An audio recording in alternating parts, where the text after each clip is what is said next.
ವಿರುದ್ಧವಾಗಿ ಯಾವ ರೋಗ ಬರ್ತಾ ಇದೆ ಕೈಗಳ ಮೇಲೆ ಎತ್ತಿರಿ. ನಿನ್ನ ವಿರುದ್ಧವಾಗಿ ಯಾವ ರೋಗ ಬರ್ತಾ ಇದೆ ನೋಡ್ರಿ, ಆ ರೋಗ ಇವತ್ತು ನಿನ್ನ ನೋಡಲ್ಲ, ನಿನ್ನ ಮೇಲೆ ಹಾಕಿರುವಂತ ಎಣ್ಣೆ ನೋಡ್ತದೆ.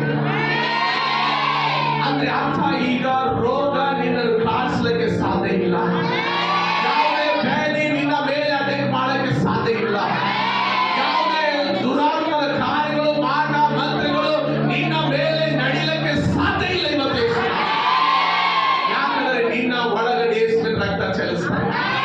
ನಿನ್ನ ಮೇಲೆ ಯೇಸುವಿನ ರಕ್ತ ನೋಡ್ತಾ ಇದೆ ಸೈತಾನ. ಇವತ್ತು ಅದು ನಿನಗೆ ಎಣ್ಣೆ ಕಾಣಿಸ್ತಾ ಇರ್ಬೋದು, ಆದ್ರೆ ಇವತ್ತು ನಿನ್ನ ಒಳಗಡೆ ಇದ್ದಂತ ರೋಗ ಇವತ್ತು ಯಾವುದು ಕಾರ್ಯ ಮಾಡಕ್ಕೆ ಸಾಧ್ಯ ಇಲ್ಲ.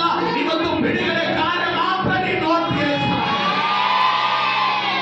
ಇವತ್ತು ಸಹಿತ ನಿನ್ನ ಮುಖ ನೋಡ್ತಾ ಇಲ್ಲ, ಯೇಸುವನ್ನು ನೋಡ್ತಾ ಇಲ್ಲ. ಇವಾಗ ನಿನಗೆ ಯಾವ ಬೇರೆ ಇದೆ, ಅದು ಬೇರೆ ನೋಡಕ್ ಸಾಧ್ಯ ಇಲ್ಲ. ಸಹಿತ ಯಾವ ರೋಗ ನಿನಗೆ ಹಾಕ್ಬೇಕಂತ ಕಾಯ್ತಾ ಇದೆ, ಅದು ನೋಡಕ್ಕೆ ಸಾಧ್ಯ ಇಲ್ಲ. ಆ ಎಣ್ಣೆ ಯೇಸುವಿನ ರಕ್ತವನ್ನು ಕವರ್ ಮಾಡಿದೆ. ಈಗಲೇ ನಿನ್ನ ಮಕ್ಕಳಾಗಿರ್ಬೋದು, ನಿನಗಾಗಿರ್ಬೋದು, ಯಾವ ಕಾಯಿಲೆಗಳಿಂದ ತುಂಬಿಸಲ್ಪಟ್ಟಿದೆ ಅದು ಯೇಸು ನಾಮದಲ್ಲಿ ಈಗಲೇ ಸ್ವಸ್ಥತೆ ಕಾರ್ಯ ಜರುಗ್ತಾ ಇದೆ.